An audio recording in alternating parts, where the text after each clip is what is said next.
disinformation. What has changed socially and technologically to ignite the current storm of disinformation?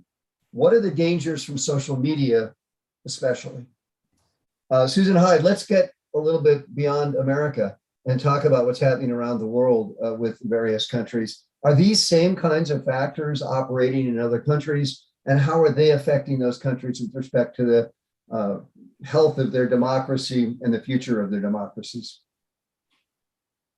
Thanks, Henry. It's a real honor to be here and so important to continue talking about this, both today and continuing in the future. As Gita said, it really influences our ability as a society and as humans around the world to address a long list of other challenges that require collective action. I think disinformation is really pernicious in our ability to address a whole host of problems. Of course, this is nothing new in some sense. Propaganda has been around for a long time and has been used very frequently to try to sway elections and voting behavior in other countries, both from within, often by the government in power, but also from without. So folks have already mentioned Russian interference in the US elections, but historically it's important to acknowledge that the former USSR, now Russia, and the United States have been active in promoting propaganda and election interference in a lot of countries around the world. So this is not new in some sense, but what is new is that this toolkit that is related to disinformation and the use of social media for disinformation specifically is, I think, the scale and the ability to target messages at the individual level in a manner that can be, but of course isn't always, harder to document and therefore harder to understand the extent of, which is important for some of us who are interested in thinking about the degree to which these are problems for elections. All elections have some problems. It's not about one voter not having a chance to vote in our typical evaluations. It's usually about the extent of the problem. And if we're not sure how many people were affected by disinformation or exactly what forms of disinformation they received, it can be very difficult to have a solid assessment in real time about how an election proceeded. And this is a problem in a lot of countries around the world.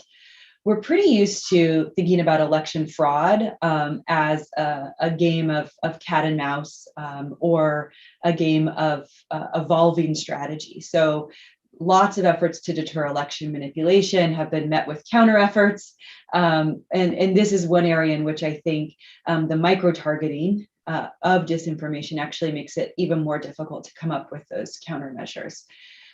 One of the things that I wanted to reference is that we're talking about this as a phenomenon that's taking place in many countries around the world. There's an ongoing study out by a group of scholars out of Oxford.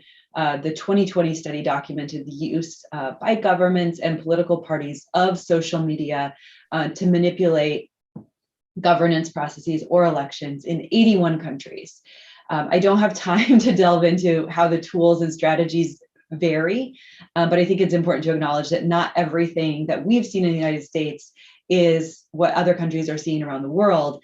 And why is that? That's important for us to acknowledge, in part because we might see some of these other things here soon, but also in thinking about solutions, I think it's important to acknowledge that what we're seeing here is just a small slice. There are also increasingly documented cases in which businesses are using these tools on behalf of political actors. A lot of this is for hire. And I think this is connected to the more general sense that we're in a period of democratic backsliding in many countries around the world. And it's clear from the experiences in other countries that there are really dozens, if not hundreds of ways to combine these new tools of disinformation with the old menu of, or the classic tools of election manipulation. So I think it can make things like vote buying easier, for example. It can make voter intimidation easier, for example.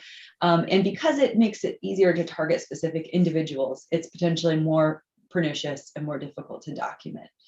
One other thing I'll note that's not disinformation, but we are seeing authoritarian governments diffuse their surveillance technology to one another. So they're sharing technologies for the surveillance of their own citizens. This is not exactly disinformation, but I do think it's connected to this broader conversation about how disinformation is influencing voting and democracy around the world. I'll stop there. Thanks, Susan. Okay, I think we've established that there is a problem, there are a set of issues, and it's a complicated situation. Let me now go on to ask if we've got solutions.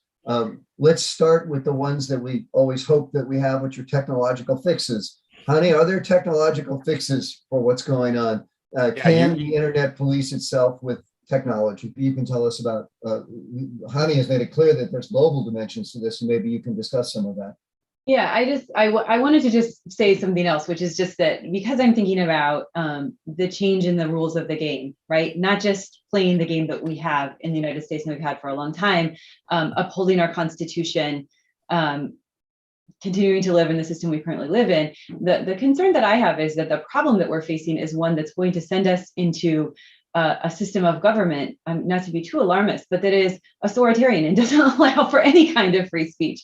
And so at the extreme, what we're talking about is continuing to sort of dance the tango on a sinking ship, and it's just not working to have democracy. This is a fundamental threat to democracy, what we're seeing right now, and the Constitution is not going to matter on some level if we get to this really extreme worst case scenario. I'm not there yet, but I do think about the worst case scenario, right? And I think that we do have to confront that. The Constitution is not going to matter under those circumstances. So, Susan, are there things that other countries are doing that we could think of that might help solve some of these problems? Or is there really very little experimentation that looks useful? Well, I tried to talk about a couple of those things in my last round of remarks, but I do think that I'm going to reemphasize one of the problems, and I'll ask the question, which is that I see some of that distrust. Henry, this is really a question for you, but happy if others want to answer it. I have read with hope that partisans follow party leaders, right? And so part of the problem that we're in right now is not because citizens are pulling the Republican Party really far into this arena of distrust, right? And of distrust of media, of distrust of government, of all of these things. We can go back to Reagan. We can talk about where this came from. I'm here from the government, and I'm here to help as a terrifying phrase. I think that I would like to talk about whether there's anything that can be done to increase the pro-democracy nature of the Republican Party. That could be through business interests. I think there's a lot of evidence to suggest from other countries that businesses prefer to live in democracies, right? They prefer to do business in democracies. They prefer to have their headquarters in democracies. Authoritarian regimes tend to be a lot more corrupt, right? And you just have to pay more bribes. You have to deal with less stringent regulations. So I could go on about this forever, but I wanted to sort of pose a question. Is this a locus where we should be focusing attention for reform? And is there any reason to be hopeful about that? Because from my view, comparatively, you just can't fix this problem when you have a major political party in a two-party system leading their supporters in this super extreme direction. And they themselves seem to be afraid of their most extreme supporters, right? I'm not sure that they're all true believers. There may not be that many people who are real true followers of QAnon, but man, it does seem like congressional leaders are afraid of them right now. Susan next, and then I want to end with Gita, who's going to tell us what she thinks the future of journalism is. I just wanted to say that I made this point less well before, but I wanted to say very bluntly that I think it'll be a real shame if democracy dies on the altar of free speech. You don't get to have free speech in authoritarian regimes. It's just not how it works. We don't see that anywhere. And so I think that I just want to emphasize that we have to get out of this. I remember it's been a long time since I took and/or GSI'd for constitutional law, but I'm pretty sure that you can't falsely yell fire in a crowded theater. And I believe that still holds. And there just has to be a way for us to do something about this. The other thing I just wanted to add, for those who are interested in this, there's a wonderful book by Robert Dahl. It's older, called After the Revolution. And he talks about the power of expertise versus the power of democracy. And it is wonderful, and you should read it. I think it has some really interesting insights about when expertise is necessary for a democratic system to continue to function. And I think that's some of what we're talking about here. Gita, I feel like that's journalists in many cases. Thank you, Gita. And it shows what an important role, by the way, that universities play in a lot of this, I think. I want to thank an extraordinary panel and a wonderful discussion. Gita Anand, the Graduate School of Journalism Dean, Erwin Chemerinsky, the Dean of the Law School. And Erwin, thank you especially for being willing to push a particular point of view and give us something to discuss, which was great. Hani Farid, who's the head of the School of Information, Susan Hyde, who's the chair of the Department of Political Science, and John Powell, who's director of the Othering and Belonging Institute. This has been a fabulous panel. I thank you all. Thank you, Henry.